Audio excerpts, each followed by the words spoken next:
মুসা আলাইহিস সালামকে আল্লাহ যে মুজিজা দিয়েছিলেন ওই মুজিজার নাম হলো লাঠি।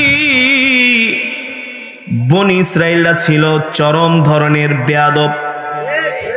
বনি ইসরাইল জাতিরা কেমন বেয়াদব, কেমন বেয়াদব। আল বিদায়া ওয়ান নিহায়া কিতাবের মধ্যে এসেছে পয়গম্বর মুসা আলাইহিস সালামের জামানায় সবচেয়ে বড় বড় জাদুকর ছিল। কি ছিল? ওই জাদুকরেরা রশি দিয়া কাশি দিয়া সাপ বানায় ফেলাইতো। রশি একটা রাইখা দিছে, তাদের জাদুতে রশি সাপ হয়ে যেত, মোটা মোটা কাশি গুলো সাপ হয়ে যেত। এগুলা দেখা দেখা বনি ইসরাইলরা মানুষদেরকে ঈমান হারা করত। নাউজুবিল্লাহ বলেন। আল্লাহ শেরের উপরে শোয়াশের পাঠাইলেন। ওই জাদুকররা ছিল বাতিল। কি ছিল? ওই জাদুকররা ছিল বাতিল। ওই বাতিলদেরকে ধরাশায়ী করার জন্য আল্লাহ তাআলা পয়গম্বর মুসাকে পাঠাইলেন। মুসা হলো হক। বাতিলের সংখ্যা হয় বেশি, হকের সংখ্যা হয় কম। ওয়াকুল জাআল হক ওয়া যাহাকাল বাতিল ইন্নাল বাতিলা কানা যাহুকা। ঠিক কি না বলেন? বাতিল যত শক্তিশালী হোক না কেন, হক যখন ময়দানে নেমে যায় বাতিল মাঠ থেকে পালাতে বাধ্য হয়। ঠিক কি না বলেন? বাতিল আর হকের সামনে দাঁড়াতে পারে না। ঠিক পয়গম্বর মুসা আলাইহিস সালামকে আল্লাহ যে মুজিজা দান করেছিলেন তার লাঠি। কেন দিলেন লাঠি? ওই জামানার জাদুকরেরা শুধু সাপের খেলা দেখাইতো, বড় বড় সাপ বানাইতো আর মানুষদেরকে ঈমান হারা করত।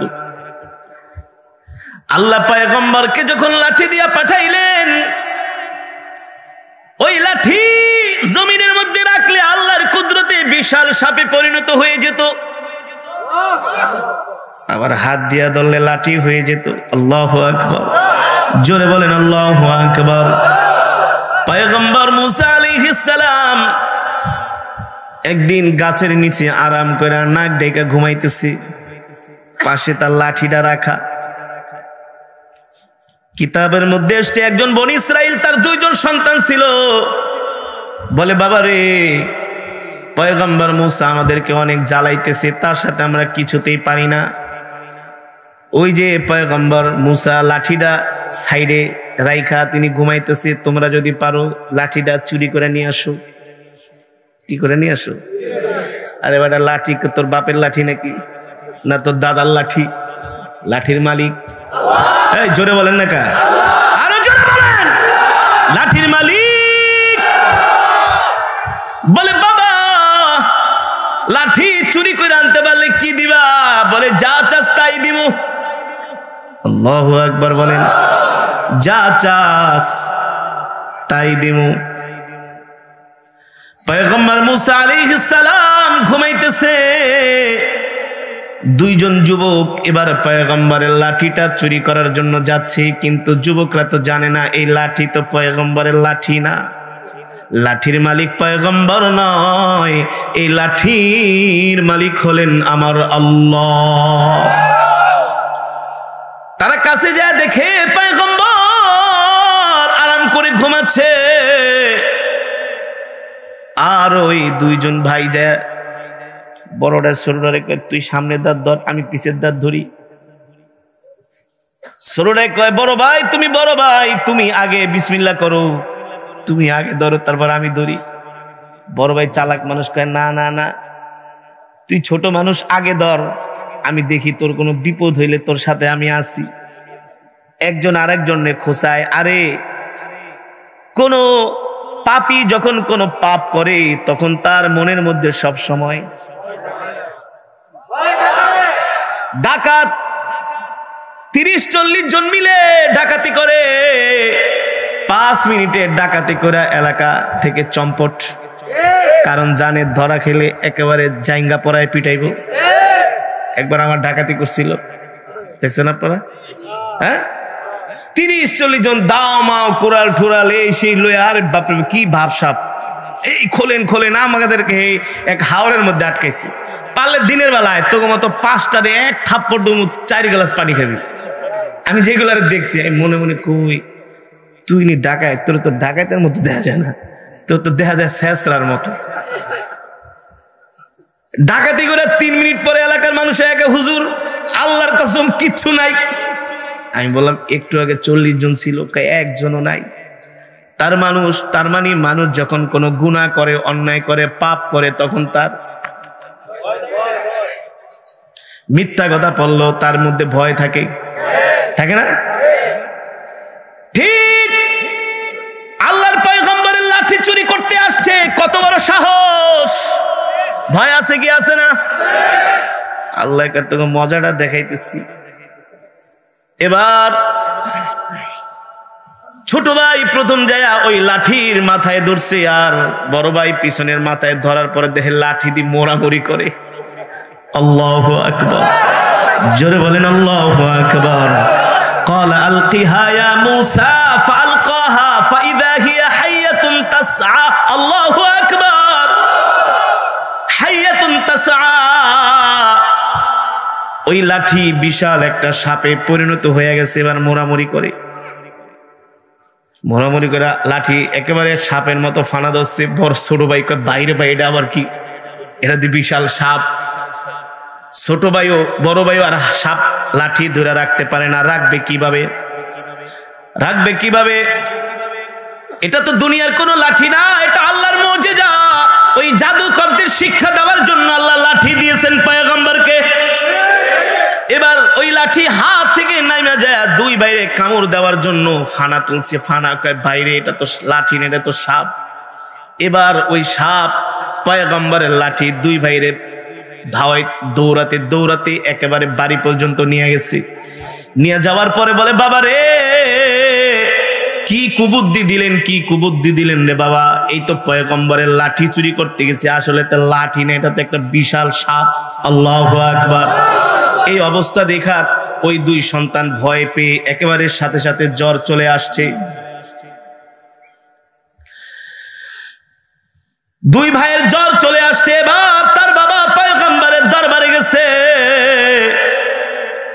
মুসা আলাইহিস সালামকে যায় বলে, ওগো পয়গম্বর মুসা, আপনার সাথে আমরা বেয়াদবি করছি, কিন্তু আল্লাহর নবী তো কিছুই জানে না। সে ছিল কি সব করছে কে? আমার আল্লাহ। কে করেছে? জোরে বলেন কে? সব করেছেন আমার আল্লাহ। আল্লাহু আকবার। আল্লাহর বান্দারা, পয়গম্বর মুসা বলে, আমি তো কিছু জানি না, কি হয়েছে বলেন। পয়গম্বর, এমন কাম হয়ে গেছে, আপনার লাঠি চুরি করার জন্য আমার দুইটা সন্তানকে পাঠাইছিলাম। পয়গম্বর মুসা মুস্কি হাসি দিয়া কয়, হায় রে বনি ইসরাইল, এটা তো দুনিয়ার কোনো সাধারণ লাঠি না, এটা হলো আমার আল্লাহ তাআলার পক্ষ থেকে আমাকে মুজিজা দেওয়া হয়েছে। ও পয়গম্বর, আমাদের জন্য দোয়া করেন যাতে আমার সন্তান দুইটা ভালো হয়ে যায়। পয়গম্বর ডাক দেয়া বলে, দোয়া করতে পারি, শর্ত হলো ঈমান আনবা কিনা। বলে, আল্লাহি রব্বি মুসা, আপনার কাছে ওয়াদা দিলাম, সন্তান দুইটা ভালো হয়ে গেলে পয়গম্বর মুসার উপরে ঈমান আনবো, তার আল্লাহর উপরে ঈমান আনবো। আল্লাহু আকবার। এই হলো পয়গম্বর মুসা আলাইহিস সালামের মুজিজা লাঠি। পয়গম্বর সুলাইমান আলাইহিস সালামকে আল্লাহ তাআলা একটা মুজিজা দান করেছিলেন। পয়গম্বর সুলাইমান আলাইহিস সালাম যখন তক্তার উপরে দাঁড়াতেন, ওই তক্তাটা আল্লাহর কুদরতে আসমান দিয়া উড়ত। কল্পনা করা যায়? আল্লাহু আকবার। আমার আল্লাহর কেমন ক্ষমতা, আমার আল্লাহর কেমন পাওয়ার। আল্লাহু আলা কুল্লি শাইইন কাদির, সর্বময় ক্ষমতার মালিক কি? আর জোরে বলেন কে? সর্বময় ক্ষমতার মালিক আমার আল্লাহ। পয়গম্বর সুলাইমান আলাইহিস সালাম ওই তক্তার উপরে দাঁড়াতেন, আর তক্তাটা আল্লাহর কুদরতে বিমানের মতো সারা পৃথিবী ঘুরতো। ঘুরে ঘুরে পয়গম্বর তার রাজ্য পরিদর্শন করতেন। আল্লাহু আকবার। আল্লাহর পয়গম্বরদেরকে আল্লাহ তাআলা এক একটা করে মুজিজা দান করেছেন। পয়গম্বর মুসা আলাইহিস সালাম ইন্তেকাল করেছেন, তার মুজিজা শেষ হয়ে গেছে। পয়গম্বর সুলাইমান আলাইহিস সালাম ইন্তেকাল করেছেন, তার মুজিজা শেষ হয়ে গেছে। পয়গম্বর দাউদ আলাইহিস সালাম ইন্তেকাল করেছেন, তার মুজিজা শেষ হয়ে গেছে। আপনার আমার কলিজার টুকরা বিশ্ব নবীকে আল্লাহ তাআলা একটা মুজিজা দান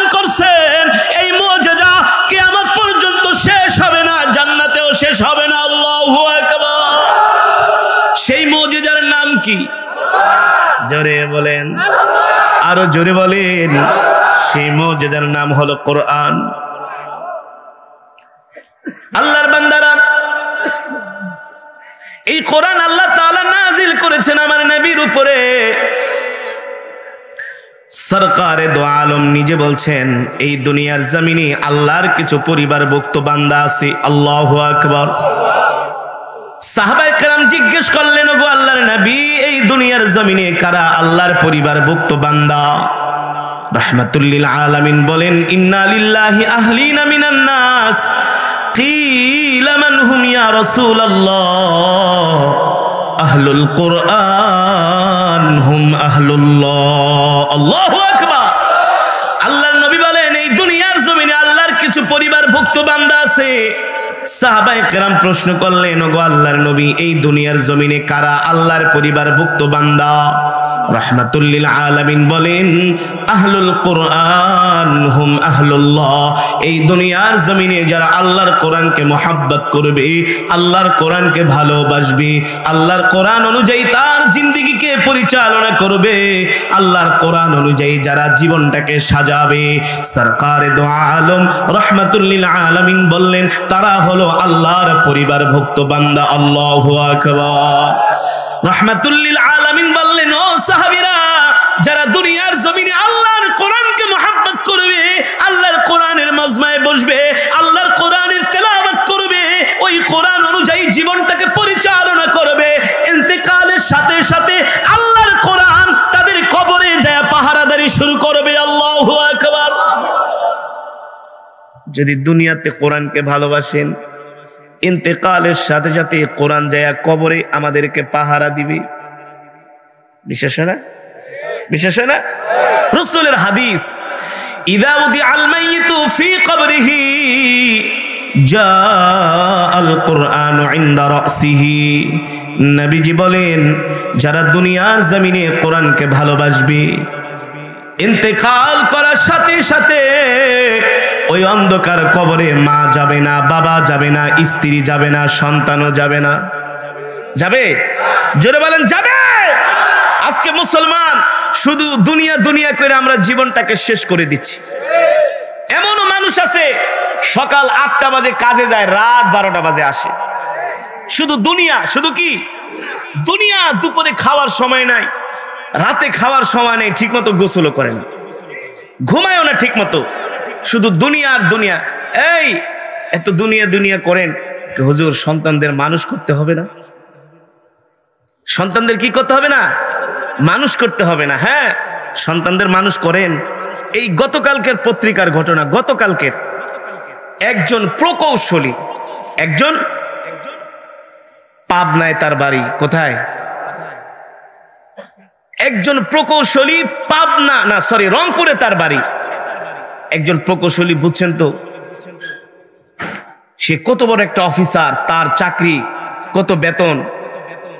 একটা প্রকৌশলী তার এমনি এমনি হয় না, তার অনেক যোগ্যতা আছে, অনেক পড়াশোনা করেছেন, ঠিক না? অনেক ঘাত প্রতিঘাত প্রতিকূল সবকিছু উপেক্ষা করে তিনি আজকে একটা প্রকৌশলী হয়েছেন। একজন প্রকৌশলীর কত সম্মান। সে রাষ্ট্রের, সরকারের একজন ইঞ্জিনিয়ার, তার দ্বারা রাষ্ট্রের উন্নতি হয়, উন্নয়ন হয়, রাস্তাঘাট, ব্রিজ, কালভার্ট সবকিছু তার সাইনে, তার চিন্তা চেতনায়, তা সে যেভাবে বলে সেভাবে স্ট্রাকচারটা তৈরি হয়। তার মানে একজন প্রকৌশলীর দাম কত? যদি হয় সরকারি চাকরিজীবী, তাহলে জীবনে সে কত কোটি টাকা কামাইছে। ছেলে মেয়ে সব আমেরিকায় থাকে। কোথায়? একজন আমেরিকায় অক্সফোর্ডে পড়াশোনা করিয়েছেন, ডক্টরেট করিয়েছেন, সেখানে সে একটা ভালো জব করে। আর এক ছেলে কানাডায়, আর এক ছেলে ফ্রান্স।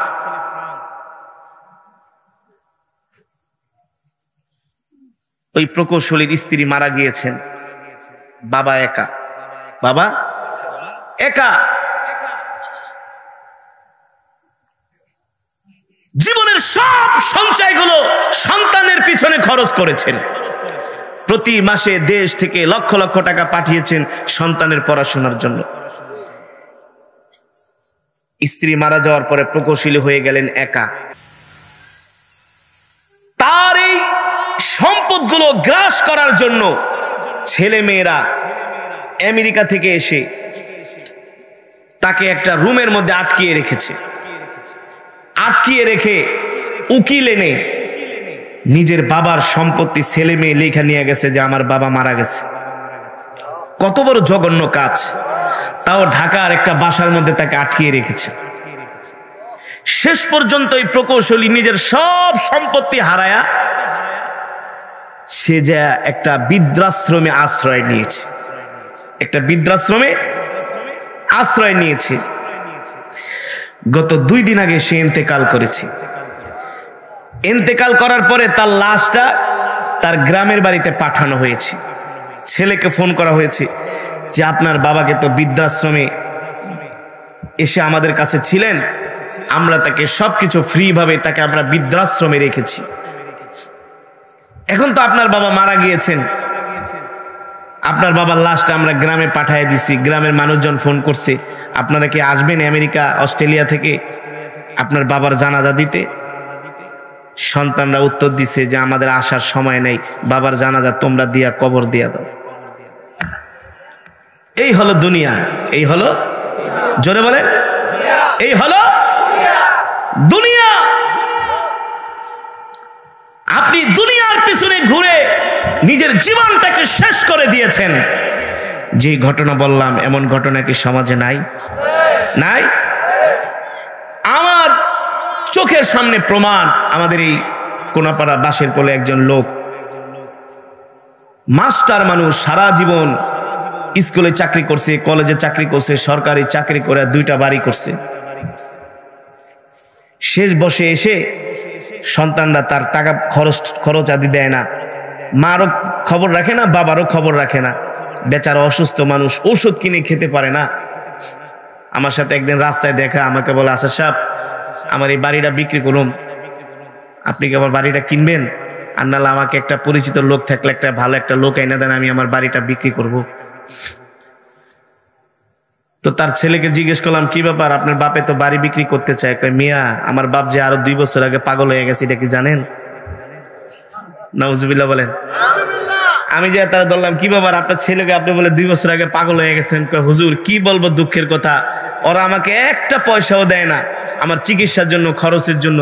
আমি এখন বাধ্য হয়ে আমার নিজের সম্পদ আমি বিক্রি করতে চাই, ওরা মানুষকে বলে আমি নাকি পাগল হয়ে গেছি, ভাঙ্গানি দিয়ে আমাকে জায়গা বিক্রি করতে দেয় না। বানায় বলছি, বাস্তব নাকি অবাস্তব? জোরে বলেন, জোরে বলেন। শিক্ষা নেওয়ার দরকার আছে কি আছে না? শিক্ষা নেওয়ার দরকার আছে কি আছে না? আল্লাহর বান্দারা, চোখ 2টা বন্ধ হয়ে যাবে, কেউ আপনারা আপন না, সবাই পর, ঠিক কিনা বলেন? আপনি আমি ইন্তেকাল করার সাথে সাথে আমাদেরকে ঘর থেকে বের করানো হবে, গরম পানি দিয়া গোসল করানো হবে, জানাজার জন্য খাটের মধ্যে উঠায়া মাঠে নিয়ে যাওয়া হবে, জানাজার নামাজ পড়িয়ে দাফন করার জন্য কবরে নেওয়া হবে। ওই কবরে আপনাকে আমাকে শোয়ানোর পরে আপনি আমি তখন বলবো, এ দুনিয়ার মানুষ, এ আমার সন্তান, স্ত্রী, তোমরা কোথায় গেলা? আমাকে একা একা এইভাবে কবরে রেখে যাচ্ছ, তোমরা আমাকে এইভাবে একা একা পর করে চলে যাচ্ছ। তোমরা কি আমার সাথে এমন আচরণ করবে আমার তো জানার ছিল না। তোমরা কেন এমন পাষণ্ডের মতো আচরণ করো? আমাকে একা একা কবরের মধ্যে শোয়া তোমরা চলে যাচ্ছ, এইভাবে করে বিলাপ করবে, কান্নাকাটি করবে, কোনো লাভ হবে না। ওই কবরে স্ত্রীও যাবে না, সন্তানও যাবে না, পরিবার পরিজন কেউ যাবে না। অন্ধকার কবরের মধ্যে যখন শোয়ানো হবে, কবরটা অন্ধকারাচ্ছন্ন হয়ে থাকবে। আল্লাহর নবীর হাদিস, ইযা উদিআল মাইয়িতু ফি কবরিহি জাআল কুরআনু ইনদা রাসিহি। যারা দুনিয়ার জমিনে আল্লাহর কোরআনের সাথে সম্পর্ক রেখেছে, আল্লাহু আকবার, ওই কবর যায়া তার মাথার সামনে দাঁড়ায় থাকবে, ওই কবর তার কবরটাকে আলোকিত করবে। ইযা উদিআল মাইয়িতু ফি কবরিহি জাআল কুরআনু ইনদা রাসিহি, কবরের মধ্যে আল্লাহর কোরআন কবরটাকে আলোকিত করে রাখবে। একটু পরে সওয়াল জবাব করার জন্য ফেরেশতারা আসবে তার কবরে। আরে কবর এমন এক ঘর, প্রত্যেক দিন কবর আমাদেরকে ডাক দিয়া বলে, ইয়া আব্দাল্লাহ, এ আল্লাহর বান্দা, আল কবরু ওয়াহিদা, আমি কবর হলাম একাকিত্বের ঘর। কবর ডাক দিয়া বলে, ইয়া আব্দাল্লাহ, এ আল্লাহর বান্দারা, আল কবরু তুরাব, আমি হলাম মাটির ঘর। কবর আমাদেরকে ডাক দিয়া বলে, ইয়া আব্দাল্লাহ, হে আল্লাহর বান্দারা, আল কবরু গুরফা, আমি কবর হলাম অন্ধকার ঘর। সাবধান সাবধান, এই কবরে আলো ছাড়া এসো না। আমি কবর মাটির ঘর, বিছানা ছাড়া এসো না। ঠিক কিনা বলেন? কবরের সামান নিয়ে আইসো না, নিয়ে আইসো না। আরে কবর এমন এক ঘর, আজকে তো আমরা মুসলমানরা মরণের চিন্তা করি না, মরার চিন্তা করি না, শুধু বাঁচার চিন্তা করি। ঠিক কিনা বলেন? অথচ আমাদের উচিত ছিল আগে মরার চিন্তা করা, কারণ মরবো এটা নিশ্চিত, বাঁচবো এটা নিশ্চিত, এর কোনো গ্যারান্টি। কুল্লু নাফসিন যায়িকাতুল মাউত ওয়া ইন্নামা তুওয়াফাউনা উজুরাকুম ইয়াওমাল কিয়ামাহ ফামান যুহজিহা আনিন নারি ওয়া উদখিলাল জান্নাতা ফাকাদ ফাজ ওয়া মাল হায়াতুদ দুনিয়া ইল্লা মাতাউল গুরুর। আল্লাহু আকবার। আল্লাহ বলছেন, ও নবী, দুনিয়ার মানুষদেরকে বলে দেন, প্রত্যেকটা মানুষকে মৃত্যুর স্বাদ গ্রহণ করতে হবে। কেউ বাঁচতে পারে নাই, আমরাও বাঁচতে পারবো। রাত্রবেলা হিসাব করে দেখেন, 30 বছর আগে যারা ছিল এখন তারা নাই। আছে? দাদা, নানা, তার বাবা, চাচা, একদল আসে আর এক দল চলে যায়। এই দুনিয়াতে কেউ স্থায়ী নয়, সবাই হলো ক্ষণিকের জন্য অস্থায়ী। প্রত্যেকটা মানুষকে মৃত্যুর স্বাদ গ্রহণ করতে হবে। মৃত্যু থেকে কেউ বাঁচতে পারে নাই, আমরাও বাঁচতে পারবো না। সেই কথাই আল্লাহ কোরআনের মধ্যে বলছেন, কুল ইন্নাল মাউতাল্লাযী তাফিররুনা মিনহু ফাইন্নাহু মুলাকীকুম সুম্মা তুরাদ্দুনা ইলা আলিমিল গায়বি ওয়াশ শাহাদাতি ফায়ুনাব্বিউকুম বিমা কুনতুম তা'মালুন। আল্লাহু আকবার। আল্লাহ তাআলা বলছেন, হে দুনিয়ার মানুষ, তোমরা মৃত্যুকে যতই অপছন্দ করো না কেন, মৃত্যু থেকে তোমরা কেউ বাঁচতে পারবে না। ঠিক কিনা বলেন? মৃত্যু তোমাদের সাথে মুলাকাত করবেই করবে। যেই মানুষকে জিগান না কেন, কেউ কিন্তু মরতে চায় না। খালি বলবো, হুজুর দোয়া করেন যাতে আরো বেশি দিন বাঁচতে পারি।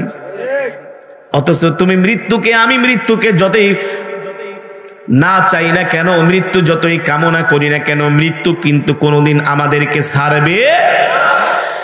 আর মৃত্যুর পরে একজন মুসলমান মুমিনের জন্য সর্বপ্রথম কঠিন ঘাঁটি হলো কবর। আমিরুল মুমিনিন খলিফাতুল মুসলিমিন হযরত ওমর ফারুক রাদিয়াল্লাহু তাআলা আনহু কবর দেখলে এমন করে কান্না করতেন, রোনাজারি করতেন, আর বলতেন, এ কবর, কবর রে, তুই হচ্ছিস একজন মুসলমান মুমিনের জন্য প্রথম ঘাঁটি। কবর তোর থেকে যদি কেউ বাইচা যায় তাহলে তার জন্য জান্নাত সহজ হয়ে যাবে। ঠিক কিনা বলেন? এ কারণেই তো আম্মাজান খাদিজাতুল কুবরা রাদিয়াল্লাহু তাআলা আনহা, আমার আল্লাহর পয়গম্বরের স্ত্রী, আমাদের আম্মাজান, জান্নাতি, জান্নাতি রমণী, জান্নাতের মেহমান আম্মাজান খাদিজাতুল কুবরা রাদিয়াল্লাহু তাআলা, যিনি জান্নাতুল মুআল্লায় শুয়ে আছেন। এই আম্মাজান কবরকে এত ভয় পাইতেন, কবরকে এত ভয় পাইতেন। আম্মাজান রাত্রবেলা ঘরের দরজার সাথে টেক লাগায়া দাঁড়িয়ে আছে, রাত গভীর, আল্লাহর নবী এখনো ঘরে যায় নাই। স্বামীর চিন্তায় স্ত্রী আম্মাজান ঘুমাইতে পারে না। আল্লাহর নবী দ্বীনের দাওয়াত দেওয়ার জন্য গিয়েছেন। কাফেরেরা আমার নবীর বিরুদ্ধে অত্যাচার, নির্যাতন, শত্রুতামি করে। আম্মাজান এই টেনশনে ঘুমাইতে পারে না। রাত্রবেলা স্বামীর জন্য অপেক্ষা করতেছেন, রাত গভীর। নবীজি শুধু একবার যায় দরজায় নক করছে। সাথে সাথে আম্মাজান ঘরের দরজা খুলে দিয়েছে। আল্লাহু আকবার, জোরে বলেন আল্লাহু আকবার। আম্মাজান আল্লাহর নবীর জন্য খাবার রেডি করলেন। হঠাৎ করে নবীজি আম্মাজানের দিকে তাকায় দেখেন আম্মাজান যে কাপড়টা পরেছেন এই কাপড়ের মধ্যে এত তালি আর এত ছিঁড়া, যা কাপড়ের মধ্যে আর কোনো তালি দেওয়ার মতো সেলাইয়ের মতো কোনো জায়গা নাই। এত ছিঁড়া কাপড়, এত পুরানো কাপড় আম্মাজান পরেছেন। এই দৃশ্য দেখে আল্লাহর নবী চোখ দিয়া ঝরঝর করে পানি পড়ছে। নবীজি আম্মাজানকে ডাক দিয়া বললেন, খাদিজা, তোমার পরনের কাপড় এত ছিঁড়ে গেছে, এত তালি দিয়েছো, কোনোদিন তো আমাকে বললা না যে তোমার কাপড় লাগবে। আম্মাজান খাদিজা বলে, ওগো আল্লাহর নবী, আমার প্রিয় স্বামী, আমি জানি আপনার পকেটে টাকা নাই। আমি আপনাকে যদি কাপড়ের কথা বলি আপনি এনে দিতে পারবেন না, আপনি কষ্ট পাবেন। আর আমি চাই না আমার কোনো কাজে রহমাতুল লিল আলামিন কষ্ট পাক। আল্লাহু আকবার। আল্লাহর পয়গম্বর বলে, খাদিজা, আমাকে বিবাহ করার পরে সব সম্পদগুলো আমার হাতে উঠায় দিলা। তুমি হলা আরবের সবচেয়ে ধনাঢ্য ব্যবসায়ী মহিলা, আজ পর্যন্ত কোনোদিন বললা না ও স্বামী এতগুলা সম্পদ দিলাম, 40 মণ স্বর্ণ দিলাম, কি করলেন? কোনোদিন খবরও নিলা না। আম্মাজান খাদিজা বলে, ওগো আল্লাহর নবী, আমি জানি আমার প্রাণের স্বামী আল্লাহর পয়গম্বর এই সব সম্পদগুলো আল্লাহর রাস্তায় দান করে দিয়েছি। আল্লাহু আকবার, জোরে বলেন আল্লাহু আকবার। আর বর্তমানে কিছু মা বোনরা আছে, যদি কোনো কিছু একটু বাপের বাড়ি থেকে আনে, দিনে মনে হয় 24 বার স্বামীরে খোটা দেয়, আছে না? এই আমার বাপের দেওয়া খাট, ঘুমাও, লজ্জা করে না? আমার বাপের দেওয়া সোফা পাউডায় বসে, লজ্জা করে না? আমার বাপের দেওয়া টেলিভিশন রিমোট নিয়ে মাতবরি করো। আমার বাপের মোটর সাইকেল দিছে, ওই মোটর সাইকেল লইয়া তুমি পাম পাম করে ঘোরো।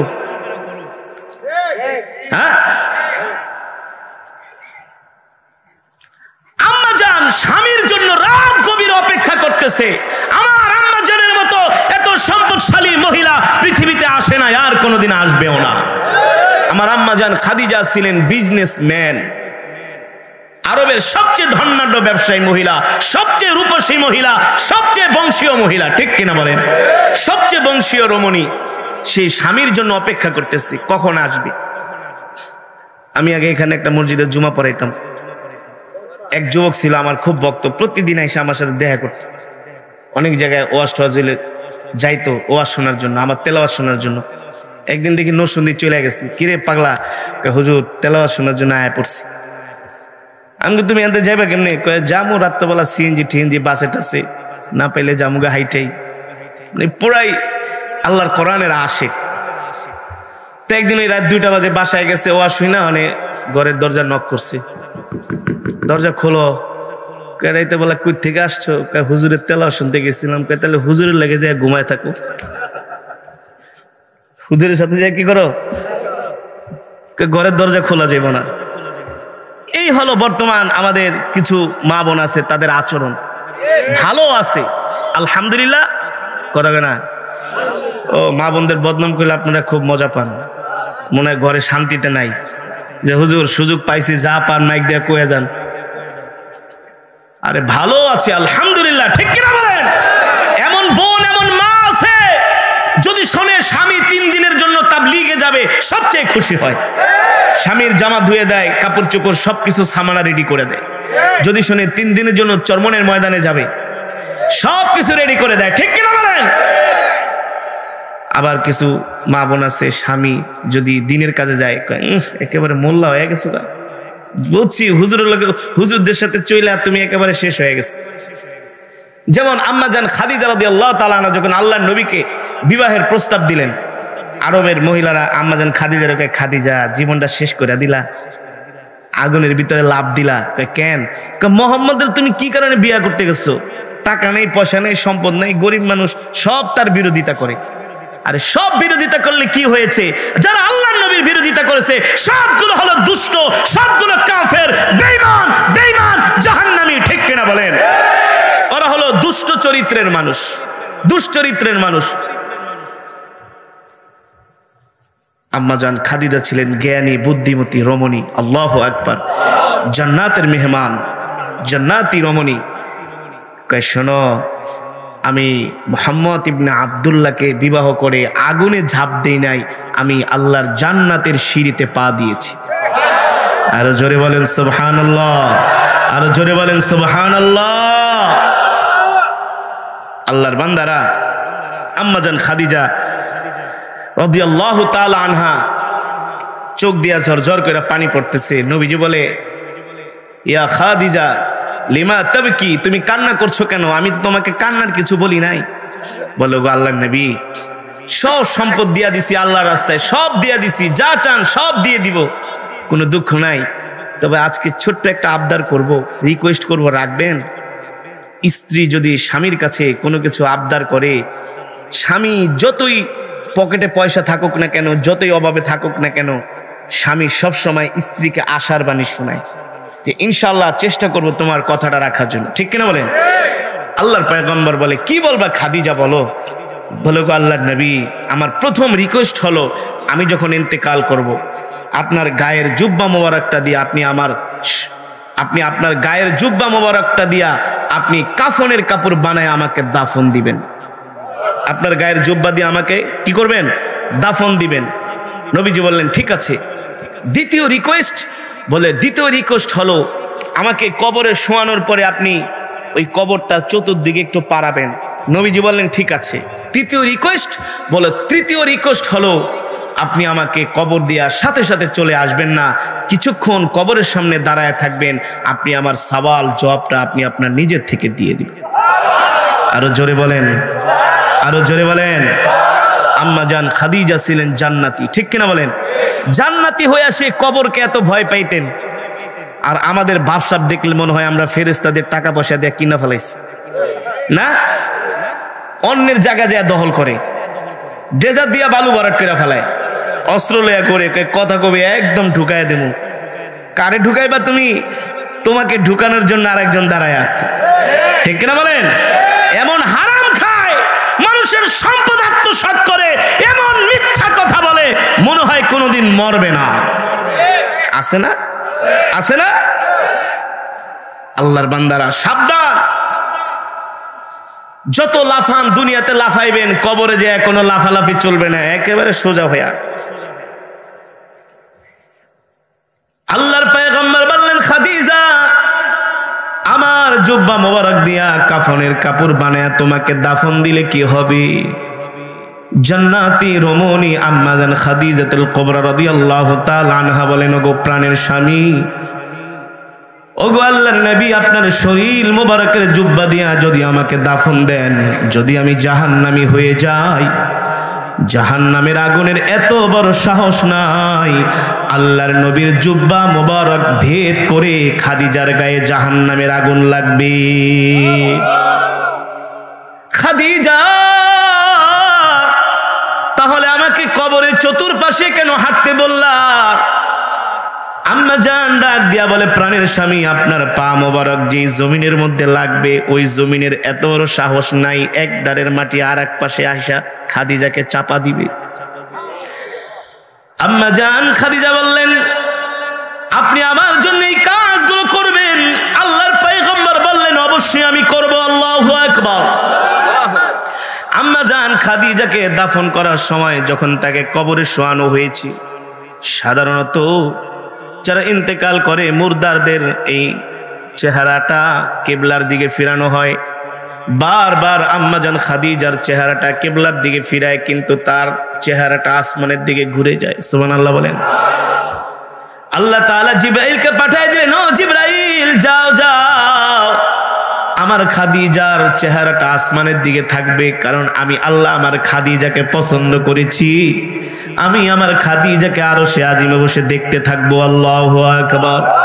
জোরে বলেন আল্লাহু আকবার।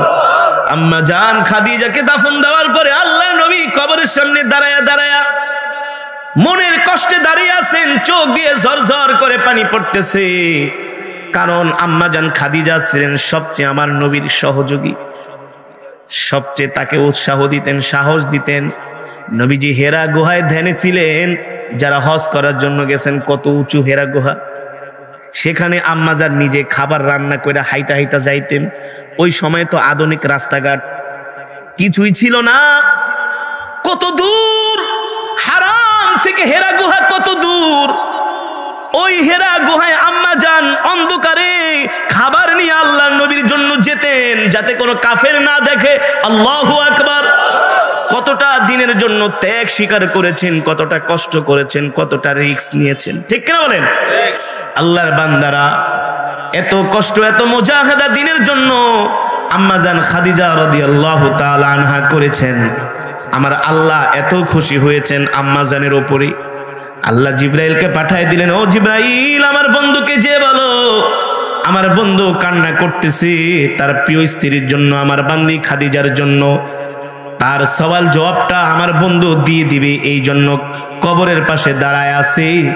ও জিব্রাইল, যে বলো আমার বন্ধুর সওয়াল জবাব দেওয়ার দরকার নাই, আমি আল্লাহ নিজে খাদিজার সওয়ালের উত্তর দিয়ে দিব। আল্লাহু আকবার। জোরে বলেন আল্লাহু আকবার।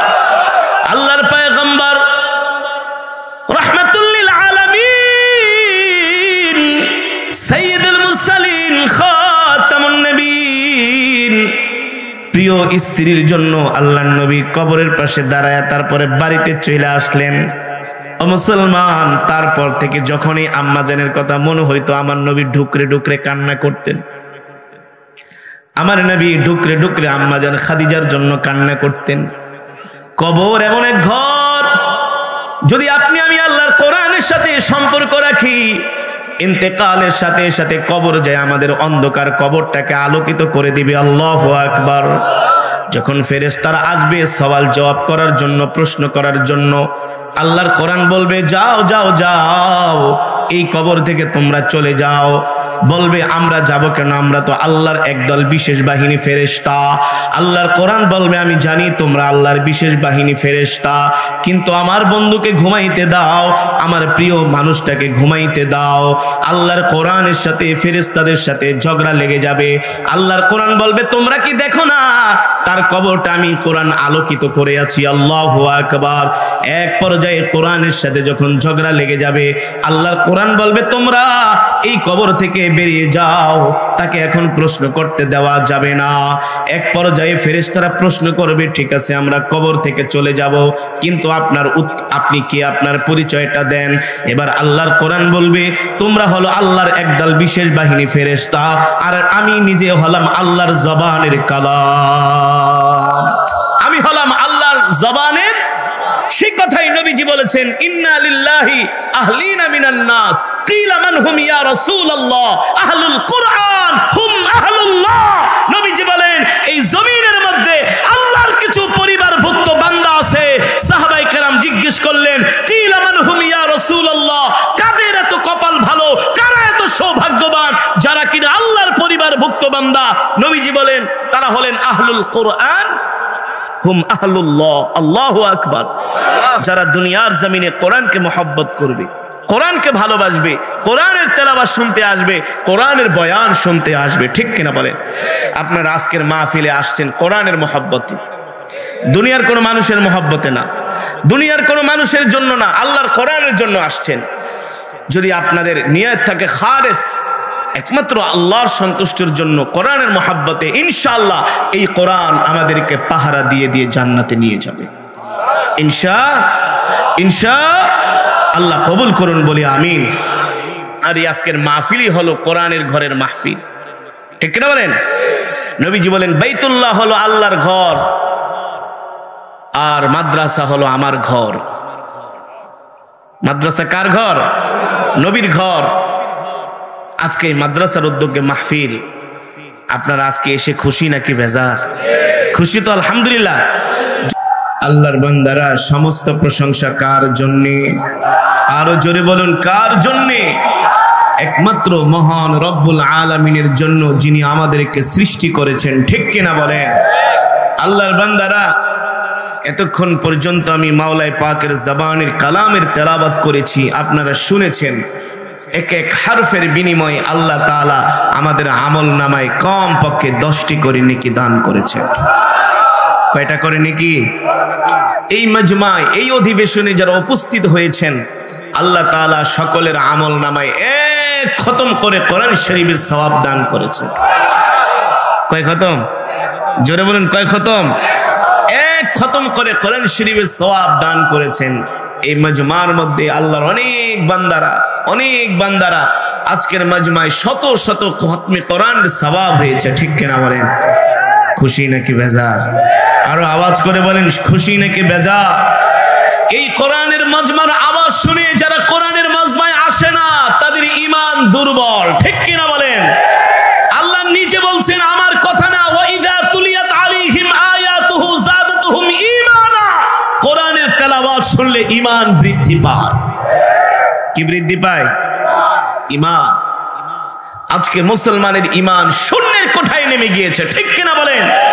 এই ঈমানকে যদি শক্তিশালী করতে হয়, এই ঈমানকে যদি মজবুত করতে হয়, আল্লাহর কোরআন ছাড়া মুসলমানের দ্বিতীয় কোনো পথ নাই, মত নাই। আর এই কোরআন হলো মুসলমানের সংবিধান। মুসলমানের সংবিধানের নাম কি?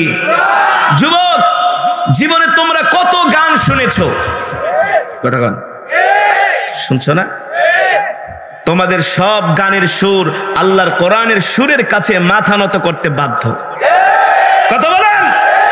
এই যুবক, তোমাদের গান হয় 5 মিনিট, 4 মিনিট, 6 মিনিট, এর বেশি তোমাদের গান মানুষ শুনতে চায় না। কথা বলেন? গান একটা লিখে নিয়ে আসছে লেখক, এনে প্রডিউসারের কাছে বললো, স্যার গানের একটা লিখছি। কি গান? কথাগুলো শোনাও। বলে, এই সেই বগি চগি ফাইটটা যায়, সিধা যায়, লয়া যায়, খায়া যায় নাকি? বাংলাদেশের গানই তো এখন এগুলা। হ্যাঁ, এগুলো এখন আর চলে, ব্যাকডেটেড হয়ে গেছে। গানের ভাষা শুনে বলে, তুমি 6 মিনিটের লম্বা গান লিখছো মিয়া, এগুলা কি মানুষ শুনবে নাকি? মানুষের সে সময় আছে নাকি? আছে? এমনি তেলের দাম, চাউলের দাম, কারেন্ট নাই, মানুষ ব্যস্ত কাজ কাম নিয়ে। তোমার 6 মিনিটের গান শোনার টাইম আছে নাকি? তো স্যার কি করতে হবে? বলে, পারলে 3-4 মিনিটের ভিতরে সুর ঠুর দিয়া, ঢোল তবলা যা আছে দিয়া তারপরে নিয়ে আসো, দেখি তোমার গান কেমন হয়। ঠিক না? বলে 4 মিনিটে হিট করতে হবে। কয় মিনিটে? নাহলে তোমার গান মার্কেটে চলবে না, তুমি মার্কেট আউট হয়ে যাবা। আল্লাহর বান্দারা, আমি আপনাদের সামনে প্রায় 20-25 মিনিট, আধা ঘন্টার মতো তেলাওয়াত করছি। কয় ঘন্টা? আধা ঘন্টা তেলাওয়াত করেছি। এই কোরআন আল্লাহর এমন এক জবানের কালাম, কালামুল মুলুকি মুলুকুল কালাম, বাদশার কথা, সে তো কথার বাদশা। ঠিক কিনা বলেন? কোরআনের সুর পৃথিবীর শ্রেষ্ঠ সুর, এর উপরে আর হৃদয়গ্রাহী, হৃদয় স্পর্শী সুর হতে পারে? পারে না। আমি আধা ঘন্টা তেলাওয়াত করেছি। শুধু আধা ঘন্টা না, আমি যদি 1 ঘন্টা, 2 ঘন্টা, 3 ঘন্টাও তেলাওয়াত করি, যাদের ঈমান মজবুত, যারা ঈমানওয়ালা মুসলমান, বলবে হুজুর শুধু পড়তেই থাকে। কোরআন আল্লাহর এমন এক জবানের কালাম, যতই শোনে ততই মজা বাড়ে। কিতাব, কবিতা, গান, উপন্যাস, বক্তব্য মানুষের যত শুনবেন বিরক্ত আসবে। কি আসবে? যে দূর নেতায় মাইক পায় আর মাইকই ছাড়ে না, বক্তব্য দিতে দিতে মাঠের পুরাটাই খালি, 2-4 জন বসে থাকে। গান একটা গাইতেছে, লম্বা হইলে শোনে না। ফর এক্সাম্পল, আমি উদাহরণ দিচ্ছি, কবিতা একটা আবৃত্তি করছে, এত লম্বা কবিতা ভাল লাগে নাকি? গান, কবিতা, বক্তব্য, যতই পৃথিবীর মানব রচিত যত কিছু আছে না কেন, যত শুনবেন বিরক্ত আসে। আর আল্লাহর কোরআন যত শুনবেন শুধু মজাই বাড়ে। কি বাড়ে? রমজান মাসে যখন আমরা খতমে তারাবি শুরু করি, প্রথম 6 দিনে 10 পারা, মুসল্লিরা আয়েশাকে, হুজুর একটু পাটা ব্যথা ট্যাথা করে, 1.5 পারা করে। তো পরে 1 দিন, 2 দিন, 3 দিন, 4 দিন, 5 দিন, 6 দিন যখন শেষ হয়ে যায়, 1.5 পারা করে শেষ, 1 পারা করে পড়ি। 20 পারা যখন হয়, হুজুর আর কয় পারা আছে? আর 10 পারা। 10 পারা হুজুর একটু তাড়াতাড়ি পড়া যায় না? আছে না কিছু মানুষ? আবার কিছু আল্লাহর বান্দারা আছে, যখন খাতমে তারাবি শেষ হতে শুরু করে, পারাগুলো শেষ হতে শুরু করে, তখন তাদের চোখে পানি চলে আসে। এটা আল্লাহর কোরআনের মুজিজা, এটা আল্লাহর কোরআনের মুজিজা। এই কোরআন যতই পড়া হয় ততই আল্লাহ তাআলা মজা বাড়িয়ে দেয়, কারণ এই কোরআন মানব রচিত কোরআন নয়, এই কোরআন হলো আমার আল্লাহর জবানের কালাম। বান্দা যখন কোরআন পড়ে আল্লাহ তাআলার সাথে কথা বলে। সুবহানাল্লাহ বলেন। আল্লাহর বান্দারা, তাহলে আজকের মজমায় এসে আপনারা সকলে এক খতম করে কোরআন শরীফের সওয়াব পেয়েছেন। খুশি নাকি বেজার? সত্যি খুশি? আরো জোরে বলেন আলহামদুলিল্লাহ। তাহলে যেহেতু আমরা এখানে এক খতম করে কোরআন শরীফের সওয়াব পেয়েছি, আমি চাই মজমার শেষে আমরা সকলেই মোনাজাত দিয়ে বাড়িতে যাব।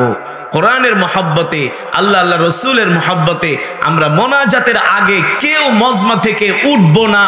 এতটুকুন ইমানি শক্তি আপনাদের কি আছে নাকি নাই? না শুধু মুখে মুখেই? হ্যাঁ, আজকাল শুধু আশিকে রাসূল মুখে মুখে, কিন্তু কাজের সময় নাই। ঠিক কিনা বলেন? আপনারা শুধু মুখে মুখে জজবা দেখান, নাকি ইমান আসলেই শক্তিশালী? কথা বলে না? তাহলে মজমা শেষ করে মোনাজাত দিয়ে কে কে বাড়িতে যাবেন একটু হাতটা উঠে আল্লাহকে দেখান। নারায়ে তাকবীর। হাত সোজা করেন, ইমানদারের মতো সোজা করেন। মিয়া মুনাফিকি আর কত করবেন? সোজা করেন, বলেন আল্লাহ, জোরে বলেন আল্লাহ। শেষ মোনাজাত দিয়ে, আমার কথা বুঝেন না? আমি কি ইংরেজিতে কইতেছি? জোরে বলেন, বলেন শেষ মোনাজাত দিয়ে যাওয়ার তৌফিক দাও, আমিন। হাত নামান। রাগ করতেছেন? এটা কোরআন হাদিসের মজমা, জান্নাতের বাগান। এখানে যতক্ষণ বসবেন আল্লাহর রহমতের ফেরেশতারা আমাদের জন্য মাগফিরাতের দোয়া করতে থাকবে। আমাদের জাতির পিতার নাম কি? ইব্রাহিম আলাইহিস সালাম। ঠিক কিনা বলেন? এখানে যারা আছেন সবাই নেক বান্দা। কি বান্দা? এখানে অনেক হাজী সাহেবানরা আছেন, এখানে অনেক তলেবে ইলমরা আছেন, হাফেজে কোরআনরা আছেন, বেগুনা মাসুম বাচ্চারা আছেন। এখানে এমনও মানুষ আছেন যারা এই পর্যন্ত 30 বার আল্লাহর ঘর দেখছে। কয়বার? কয়বার? কয়বার? এই আল্লাহর বান্দাদেরকে কি পাবেন চায়ের দোকানে, গাঁজা খাওয়ার আড্ডায়, ফেন্সিডিল খায়, 1200 টাকা দিয়ে এক বোতল, 10-12টায় মিলা? এখানে আল্লাহর এমন বান্দার আছে, নেক বান্দাদেরকে চায়ের দোকানে পাবেন না, সিনেমা হলে পাবেন না, সিনেমা দেখার জন্য পাবেন না, ক্রিকেট খেলায় পাবেন না, ফুটবল খেলায় পাবেন না। ঠিক কিনা বলেন? তারা সব সময় আল্লাহর ঘর, বাইতুল্লাহ, মসজিদ, ওয়াজ মাহফিল, আল্লাহ ওয়ালাদের দরবারে থাকে। তারা হলো নেক বান্দা। ঠিক কিনা বলেন? তারা হলো কি? এই নেক বান্দাদের থাকার জন্য, সালেহিনদের সাথে থাকার জন্য আমাদের জাতির পিতা আল্লাহ তাআলার কাছে দোয়া করেছিলেন, রব্বি হাবলি হুকমা ওয়া আলহিকনি বিসসালিহিন। হে আমার রব, আপনি আমাকে সব সময় নেক বান্দাদের সাথে রাখেন। পয়গম্বর ইউসুফ আলাইহিস সালাম আল্লাহ তাআলার কাছে দোয়া করেছিলেন, ওয়া আলহিকনি বিসসালিহিন, আল্লাহ আপনি আমাদের নেক বান্দাদের অন্তর্ভুক্ত করেন। সুবহানাল্লাহ বলেন। তাহলে এই মজমায় আসছেন, এক খতম কোরআন শরীফের সওয়াব পেয়েছেন। এখানে যারা আছেন সব নেক বান্দা, কারণ আপনারা কোরআনের মহব্বতে আসছেন, দুনিয়ার কোনো মহব্বতে আসেন নাই। ঠিক কিনা বলে? যারা আল্লাহর কোরআনকে ভালোবাসে, কাকে? নবী সাল্লাল্লাহু আলাইহি সাল্লাম বলেছেন তারা হলো আল্লাহর আহাল, আল্লাহর পরিবারের অন্তর্ভুক্ত। আল্লাহর পরিবারের আমি করব ওয়াজ, আপনারা দিবেন আওয়াজ। গলায় আওয়াজ আছে তো? আরে এই গন্ধপুরের এই মাহফিল, এখানে যে লোক হইছে, আমি যে মাহফিল গুলো করি দিনের বেলা, চায়ের দোকানে হচ্ছে বেশি মানুষ থাকে। আপনারা দেখেন দিনের বেলা 15-20 হাজার মানুষ হয় দিনের বেলা। সিরাজগঞ্জ, কুষ্টিয়া, পাবনা, রংপুর, দিনের বেলা ওয়াজ করি, 20 হাজার মানুষ। এই মাহফিলটা রেখেছি আমার পরম শ্রদ্ধেয় উস্তাদ হযরতুল আল্লাহ হযরত মাওলানা মুফতি কামাল উদ্দিন সাহেব দামাত বারকাতুহুম। অনেক যোগ্যতা সম্পন্ন একজন ব্যক্তিত্ব বাংলাদেশে, যার ছাত্ররা আল আজহার ইউনিভার্সিটিতে ডক্টরেট করছে। ডক্টরেট যার ছাত্ররা ঢাকা ইউনিভার্সিটিতে পড়ছে, চিটাগাং ইউনিভার্সিটি, শাহজালাল ইউনিভার্সিটি, এমন একজন যোগ্যতা সম্পন্ন ব্যক্তিত্ব তিনি। হুজুর আমাকে অনেক রিকোয়েস্ট করেছেন যে একটা প্রোগ্রাম দাও, তুমি একটা প্রোগ্রাম আমার মাদ্রাসায় দাও। আপনারা খুশি নাকি বেজার? কম খুশি নাকি বেশি খুশি? বোঝা যাবে শেষ পর্যন্ত থাকলে। আজকে গন্ধপুরের মানুষের ইমানের শক্তি দেখা যাবে। আরে তারা যদি জুয়ার আড্ডায়, গাজার আড্ডায়, চায়ের দোকানে সারা রাত পার করে দিতে পারে, আমরা ইমানদাররা কি কোরআনের মজমায় শেষ পর্যন্ত থাকতে পারবো না? জোরে বলেন পারবো না? আল্লাহু আকবার। আল্লাহ কবুল করুন বলি আমিন। আল্লাহর বান্দারা, সব রেকর্ড হচ্ছে। কিরামান কাতিবিনা ইয়ালামুনা সবগুলো। আপনি এখানে বসুন, বসেন। আল্লাহর ঘর দেখে আসছে এক সপ্তাহ আগে, আল্লাহর ঘর দেখে আসছে 30 বারের উপর আলহামদুলিল্লাহ আল্লাহর ঘর দেখছি। বসেন ভাইরা আমার, বিশ্বাস করেন আমি আজকে যে আয়াতে কারিমা তেলাওয়াত করেছি এর অর্থ যদি আপনারা জানতেন, বুক ফাইটা কান্না আসতো, কান্না, চোখের পানি ধরে রাখতে পারতেন না যে রব আল্লাহর কোরআনে আমাদের জন্য কি বলেছেন। আল্লাহু আকবার। সেই কোরআনই আমি আপনাদের সামনে তেলাওয়াত করেছি। যদি সহজে জান্নাতে যেতে চান, আল্লাহর কোরআন ছাড়া আমাদের দ্বিতীয় কোনো পথ নাই। كما صليت على إبراهيم وعلى آل إبراهيم إنك حميد مجيد اللهم بارك على محمد وعلى آل محمد كما باركت على إبراهيم وعلى آل إبراهيم إنك حميد مجيد سبحان الله وبحمده سبحان الله العظيم اللهم آمين ربنا ظلمنا أنفسنا وإن لم تغفر لنا وترحمنا لنكونن من الخاسرين ربنا آتنا في الدنيا حسنة وفي الآخرة حسنة وقنا عذاب النار ربنا ظلمنا أنفسنا وإن لم تغفر لنا وترحمنا لنكونن من الخاسرين يا أول الأولين يا آخر الآخرين يا ذا القوة المتين يا راحم المساكين يا أرحم الراحمين يا أرحم الراحمين يا أرحم الراحمين يا علي يا عظيم يا حليم يا كريم مولاي كريم আমরা নাফরমান, আপনি রহমান মালিক। গুনার বোঝা মাথায় নিয়ে গভীর রজনীতে ভিক্ষুকের মতো দুইখানা হাত উঠিয়েছি। আল্লাহ মালিক, মেহেরবানি করে তামাম জিন্দিগির গুনাহগুলো মাফ করে দে। আয় আল্লাহ, যে মাদ্রাসার উদ্যোগে মাহফিল, এই মাদ্রাসাকে আল্লাহ কবুল করে নেন। মাদ্রাসায় যারা জায়গা দিল, বিল্ডিং বানাইলো, যারা মাদ্রাসায় সহযোগিতা করেন, সকলকে কবুল আর মঞ্জুর করে নেন। আল্লাহ,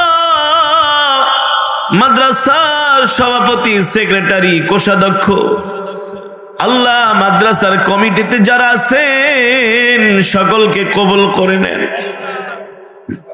মেহেরবানি করে আল্লাহ এই মাদ্রাসাকে কিয়ামত পর্যন্ত কবুল করে নেন।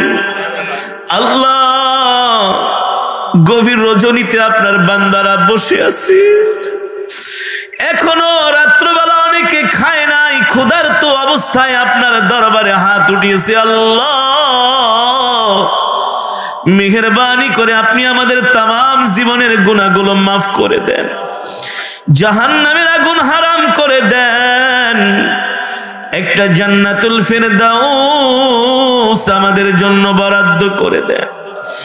মালিক আল্লাহ, আমাদের জনম দুঃখিনী আব্বা জান আম্মা জানের কবরে আযাব মাফ করে দেন, আব্বা আম্মার কবরকে জান্নাতের বাগান বানায় দেন। আজকের মাহফিলে যারা 1 টাকা থেকে 1000 টাকা দান করলো, সকলের দানকে কবুল করে নেন। যারা দান করতে পারে নাই তৌফিক দিয়া দেন। যারা আগামীকাল দান করবে আল্লাহ আপনি সকলের হায়াতে বরকত দিয়া দেন। আল্লাহ অত্র এলাকার প্রতিটা ঘরের মধ্যে রহমত বরকত নাজিল করে দেন। মেহেরবানি করে আল্লাহ যে যে উদ্দেশ্য নিয়ে আপনার দরবারে হাত উঠিয়েছে সকলের মনের নেক আশাগুলো পূর্ণ করে দেন। আল্লাহ আমরা হতাশ হই না, চিন্তিত হই না, পেরেশান হই না, এর কারণ হলো আপনি তো আমাদের আল্লাহ। দুনিয়ার কিছু না থাকতে পারে, আমাদের আল্লাহ আছে। আল্লাহ আল্লাহকে ডাক দিয়া আল্লাহ, আর জোরে বলিয়া আল্লাহ, আর জোরে বলিয়া আল্লাহ। আল্লাহ গভীর রজনীতে গুনার বোঝা মাথায় নিয়ে হাত উঠেছে, খালি হাতে ফিরাইয়া দিয়েন না। মেহেরবানি করে তামাম জীবনের সব গুনাহগুলো মাফ করে দেন, জাহান্নামের আগুন হারাম করে দেন, একটা জান্নাতুল ফিরদাউস আমাদের জন্য বরাদ্দ করে দেন। মেহেরবানি করে আল্লাহ সকলের মনের নেক আশাগুলো পূর্ণ করে দেন। আল্লাহ মনের দুঃখগুলো দূর করে দেন। আল্লাহ মনের দুঃখগুলো দূর করে দেন, মনের নেক আশাগুলো পূর্ণ করে দেন। আল্লাহ যারা দান করলো, যারা চাকরি করে আল্লাহ প্রমোশন দিয়া দেন, যারা ব্যবসা করে আল্লাহ ব্যবসার বিদ্যা খায়ের বরকত দান করে দেন। মেহেরবানি করে আমাদের মধ্য থেকে যারা অসুস্থ সুস্থতা দান করে দেন। অনেক মা বোনেরা আমাদের সাথে হাত উঠিয়েছে, মা বোনদেরকে মাফ করে দেন। মেহেরবানি করে আল্লাহ আমাদের জন্মভূমি মাতৃভূমি আমাদের দেশের উপর খাস রহমত বরকত নাজিল করে দেন। আল্লাহ আমাদের দেশটাকে ফুলে ফলে ভরে দেন। আমাদের দেশ থেকে মারামারি কাটাকাটি হানাহানি হিংসা বিদ্বেষগুলো দূর করে দেন। মেহেরবানি করে মালিক যে যে উদ্দেশ্য নিয়ে হাত উঠাইছে আপনার তো আর জানার বাকি নাই, বোঝার বাকি নাই। মেহেরবানি করে সকলের মনের নেক আশাগুলো পুরা করে দেন। আল্লাহ এই দুনিয়া ছেড়ে একদিন চলে যেতে হবে, কেউ বাঁচতে পারবে না, আমরাও বাঁচতে পারবো না। আল্লাহ মেহেরবানি করে ওই কবরে যাওয়ার আগে আমাদের পাক্কা ইমানদার বানায় দিয়েন, নাফরমান বেঈমান বানায়া কবরে ডাক দিয়েন না, জান্নাতি বানায়া কবরে ডাক দিয়েন গো আল্লাহ। আল্লাহ এই মাদ্রাসার ছাত্র শিক্ষকদেরকে কবুল করে নেন। আমাদের উস্তাদ আল্লাহ আল্লাহ আমাদের মুহতারাম উস্তাদের হায়াতের মধ্যে বরকত দিয়া দেন। আল্লাহ তাকে নেক হায়াতে তয়্যিবা দান করে দেন। আল্লাহ সভাপতি সাহেবকে কবুল করে নেন, মাদ্রাসা সেক্রেটারি সাহেবকে কবুল করে নেন। আগামী কালকের মাহফিলের যারা অতিথি আসবে আল্লাহ আপনি সকলকে কবুল করে নেন। আল্লাহ মেহেরবানি করে আমাদের ভাই শামসুল হক ভাইয়ের হায়াতে বরকত দিয়া দেন, ওবায়দুল্লাহ ভাইয়ের হায়াতে বরকত দিয়া দেন। আল্লাহ যেভাবে একসাথে কোরআনের মজমায় আসছি একসাথে যেন আপনার জান্নাতে যেতে পারি, মালিক আমাদেরকে কবুল করে নেন। আল্লাহ মৃত্যু তো দিবেন, এই মৃত্যুটা দ্বীনের জন্য জিহাদের ময়দানে দিয়ে বাইতুল্লাহ শরীফে মৃত্যু দিয়েন, মদিনাতুল মুনাওয়ারা নবীজির রওজার পাশে মৃত্যু দিয়ে আল্লাহ আপনার ঘর দেখাইছেন, কলিজার টুকরা নবীর রওজা দেখাইছেন, বারবার বারবার কবুল করে নেন, বারবার যেন মক্কা মদিনায় চাইতে পারি আল্লাহ কবুল করে নেন মেহেরবানি করে। আল্লাহ মৃত্যু তো দিবেন, এই মৃত্যুটা আল্লাহ রমজান মাসে রোজা অবস্থায় দিয়েন, শুক্রবারে জুমার দিনে মৃত্যু দিয়েন।